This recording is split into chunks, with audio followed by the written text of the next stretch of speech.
बिस्मिल्लाहिर्रहमानिर्रहीम। अस्सलामु अलैकुम। BBC 11 हेडलाइंस न्यूज से मैं हूं सबा मुनीर। आपको आगाह करे फैसलाबाद से, जहां हमारे नुमाइंदा खुसूसी इब्रार हुसैन के मुताबिक फैसलाबाद में कमसन घरेलू मुलाजमा पर तशद्दुद के वाकयात रुक न सके। 10 साल घरेलू मुलाजमा इरम को मालकन कपड़े ठीक से प्रेस ना होने पर गर्म इस्त्री से दागती रही। नाजरीन, आपको बताएं कि थाना मदीना टाउन के इलाके केनाल रोड पर वाक़ एडन वैली में कमसन घरेलू मुलाजमा पर बेईमाना तशद्दुद का एक और वाकया सामने आ गया है। 10 साल इरम को घर की मालकन ने कपड़े ठीक से प्रेस ना होने पर गर्म इस्त्री से झुलसा दिया। इत्ला मिलने पर चाइल्ड प्रोटेक्शन ब्यूरो की टीम ने घर पर छापा मारकर मुतासरा बच्ची को अपनी तहवील में ले लिया।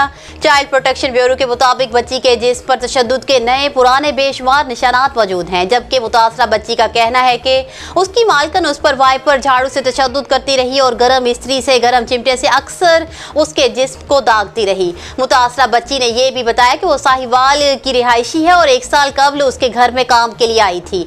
इसके बाद से घर की मालकन ने उसे घर में कैद कर रखा है। घर की मालकन मदीहा ने ना तो कभी उसके घर वालों से फोन पर बात करवाई है और ना ही उसको कभी उनसे मिलने दिया है। चाइल्ड प्रोटेक्शन ब्यूरो की मुद्दत में थाना मदीना टाउन में मुकदमा दर्ज कर लिया गया है, लेकिन ताहाल कोई गिरफ्तारी अमल में नहीं लाई जा सकी। न्यूज़ स्टूडियो से फिल वक्त इतना ही। मज़ीद तफसीलात और अपडेट्स के लिए देखते रहिए BBC 11 हेडलाइंस न्यूज़।